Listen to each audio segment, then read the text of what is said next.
He walked into the courtroom that morning with the kind of arrogance that could freeze the air. His steps echoed against the polished wooden floor, each one deliberate, calculated, almost as if he was announcing his arrival to everyone in the room. On his arm was a stunning young woman, her dress flawless, her posture straight, her eyes burning with silent confidence. And sitting quietly at the bench, waiting with a calm expression that masked years of unspoken pain, was the woman he had once vowed to protect. For a moment, the silence was so sharp you could hear the faint hum of the ceiling fans. Every eye turned, not just because of who he was, but because of what he dared to do, bring another woman into the very space where justice was about to speak. Tell me, what could possibly happen in a courtroom where pride, betrayal, and secrets all sat side by side? Before we continue, if you're watching us for the very first time, Elliot Stories welcomes you with a warm hug. Please don't forget to subscribe, like, comment, and share this gripping tale with your friends and family. Tell us the city you're watching from. We always love seeing our amazing community spread across the world. Now, let's dive back into this story you don't want to miss a second of. The man's name was whispered by a few in the room. He was a billionaire businessman, admired and feared in equal measure. His empire was vast, and so was his ego. He believed he could bend anything to his will: money, loyalty, even truth. Today was supposed to be his day of victory. He thought he had it all figured out. The smug smile he wore seemed to confirm it. His wife, however, sat motionless. She didn't flinch at his presence or at the audacity of the woman clinging to his arm. Her calmness was almost unsettling. The mistress, barely older than his eldest child, wore her confidence like perfume, thick, overwhelming, demanding to be noticed. To her, this was a performance, and she was center stage. She glanced briefly at the wife, then looked away, lips curled in the faintest smirk.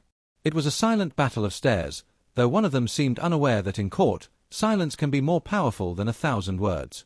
The billionaire leaned in close to whisper something in his companion's ear, his smile broadening when she chuckled softly. He had rehearsed this moment in his head. He had imagined his wife broken, humiliated, reduced to dust before his wealth and influence. But what he didn't notice was the judge flipping through a thick envelope in his hand, his expression unreadable, his focus sharp. "Court is now in session," the bailiff announced. The words cut through the heavy air like a blade. The billionaire straightened his tie, his mistress adjusted her dress, and his wife folded her hands neatly on her lap. For those watching, it was more than a case. It was theater. A drama where power, betrayal, and truth were about to clash in ways no one could predict. The billionaire's lawyer, a man as sharp as a blade and just as cold, began to speak. His words flowed like oil, smooth but slippery, painting the billionaire as a man of dignity, a provider, a victim of a woman who had failed in her duties. The courtroom listened, some nodding, others frowning, but no one missed the way the wife's eyes remained steady. She wasn't crushed. She wasn't trembling. She was waiting. As the mistress crossed her legs elegantly and leaned against her partner, the billionaire allowed himself a moment of pride. He thought he had stripped his wife of dignity already, even before the verdict. But pride, as it often does, blinded him to what was about to unfold. The judge cleared his throat. "Before we proceed further, there is a matter we need to address. Evidence has been submitted." The billionaire barely glanced up. He assumed it was another formality, another technicality his money could smooth over. But when the judge raised the envelope, a hush fell over the room. It was thick, official, and bore the mark of a lab that no amount of influence could silence. The wife tilted her head ever so slightly, her lips curving into the faintest suggestion of a smile. It wasn't arrogance, it was relief. The billionaire's mistress, sensing something, shifted uneasily in her seat. She whispered something to him, but he brushed it off with a small chuckle, squeezing her hand as though to say, "Relax, I've got this." But no amount of money could alter ink on paper. No power could rewrite facts once sealed. The judge began to read. The room listened, breaths held, as words like test, results, and confirmation hung in the air like storm clouds. Each sentence felt like a drumbeat, pulling the atmosphere tighter and tighter until even the billionaire shifted in his seat, the first flicker of doubt passing across his face. The wife closed her eyes briefly, as though thanking God silently. She had endured betrayal, shame, whispers behind her back, and the cruelty of watching her husband flaunt another woman in front of her. But now, in the most unexpected place, truth was finally walking in her direction. The billionaire gripped the edge of the table, his jaw tight, his smile fading, his arrogance trembling at the edges. For the first time, he wasn't in control. The mistress, wide-eyed, squeezed his arm harder, her confidence draining as quickly as it had arrived. She glanced from him to the judge, then to the wife who now sat taller, stronger, no longer just the woman he thought he could humiliate. The air was thick, every heartbeat echoing like a drum, every eye fixed on what was about to be revealed. The judge's next words would not only decide the case, they would shatter illusions, expose lies, and remind everyone in that room that no matter how powerful a man thinks he is, truth has a way of arriving at the most inconvenient time. And as the judge lifted the final sheet of paper from the envelope, the billionaire's eyes betrayed the one thing he had tried to hide all along: fear. The judge's voice rang out across the courtroom, steady and deliberate, each word carving deeper into the billionaire's confidence. According to the DNA test results, he paused, eyes lifting from the paper to scan the room, the paternity of the child in question has been confirmed. The billionaire shifted uneasily, his once smug smile gone. A murmur rippled through the spectators, the tension so thick it felt like the very air had weight. The mistress clutched his arm, but her eyes betrayed fear, fear that the world she thought she had secured was beginning to crack before her very eyes. The wife, still sitting tall in her navy suit, didn't flinch. Her faint smile had not left her lips, though it had deepened slightly, almost as if she already knew what was written in the papers. She leaned back, her hands folded gently in her lap, her composure unshakable. The judge cleared his throat again. The results show that the billionaire, Mr. Carter, is not the biological father of the child. Gasps filled the courtroom. All eyes turned to the mistress, whose face drained of color.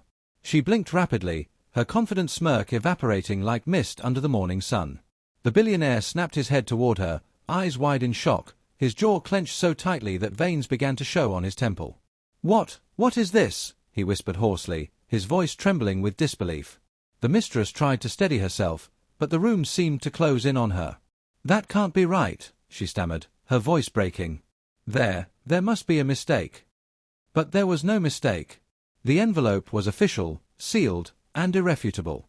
The billionaire's wife lifted her gaze at last, meeting her husband's eyes with calm defiance. For years she had endured humiliation, whispers, and betrayal. For years she had carried the weight of his arrogance. And now, in the one place where truth could not be bought, she was vindicated. The billionaire slammed his fist on the table, the sound echoing through the wooden chamber. "This is impossible," he shouted, his mask of composure completely shattered. The judge raised a hand. "Order in the court." But the chaos had already begun. The billionaire turned on the mistress, his voice dripping with fury. You lied to me. You made me believe." Tears streamed down her face now, smudging the perfect image she had tried to craft. "I thought you were the father," she cried desperately. "I didn't mean for this." But her words only made it worse. The billionaire's world crumbled in an instant. The wife, who had sat quietly through every storm, had become the quiet victor without uttering a word. The billionaire's lawyer tried to intervene, whispering frantically to calm him down, but the damage was already done. For the first time, the mighty man who believed money and power could buy loyalty, respect, and truth was utterly powerless. The judge continued firmly, "This court has reviewed the evidence, and based on these results, all claims against Mrs. Carter are dismissed. Furthermore, this case now raises new legal implications regarding perjury and fraud that will be addressed in a separate hearing." The mistress buried her face in her hands, sobbing uncontrollably. The billionaire's shoulders slumped as the weight of humiliation finally pressed him down. And the wife? She sat taller than ever, her subtle smile now carrying the strength of years of quiet endurance. But just as the courtroom seemed to calm, another twist unraveled. The judge's eyes narrowed as he shuffled the papers. "It appears," he said slowly, "that there were additional DNA tests submitted. These confirm not only the child's true paternity but also link the mistress to fraudulent financial activities connected to Mr. Carter's businesses." The courtroom erupted once again. This wasn't just about infidelity anymore. It was about betrayal that reached into the heart of the billionaire's empire. The mistress wasn't just his downfall in private. She had been entangled in schemes that could destroy his public reputation as well. The billionaire's face went pale. He had walked into this courtroom believing he would emerge triumphant, his wife humiliated and broken. Instead, he stood exposed, betrayed, and mocked by the very woman he had chosen to flaunt. And then came the cruelest cut of all. The wife stood slowly, her navy suit catching the warm light. "Your Honor," she said softly, her voice calm but resolute, "I endured this humiliation for far too long. But today, I am grateful. Grateful not because of his shame, but because truth, no matter how long it hides, always finds its way into the light." The room fell silent. The billionaire lowered his head, unable to look at her. The mistress sat frozen, trembling. The judge nodded approvingly. In that moment, it was clear, the wife was no longer the victim. She was the survivor. The billionaire had lost not only his pride but also the illusion of control. And the mistress? She had gambled everything and lost it all in one swing. As the gavel struck, the courtroom emptied, whispers trailing in the air like smoke. The billionaire remained seated, his empire trembling beneath him. The mistress was escorted out, her tears unchecked. But the wife walked out with her head high, a quiet dignity surrounding her. Because sometimes, victory doesn't come from shouting the loudest. It comes from waiting, enduring, and letting truth do the shouting for you. Moral lesson. Pride and arrogance blind even the most powerful. Betrayal may thrive for a time, but truth, once revealed, can dismantle lies and restore dignity to the innocent. Humility, patience, and integrity will always outlast deceit. Encouraging word from Elliot Stories. My friends, no matter what life throws at you, remember, truth has its own timing, and when it arrives, it cannot be silenced. Hold on, stay strong, and never let betrayal define your worth. Until next time, keep your heart anchored in courage, and meanwhile, visit Elliot Stories for more gripping and inspiring tales that remind you, you are stronger than you think.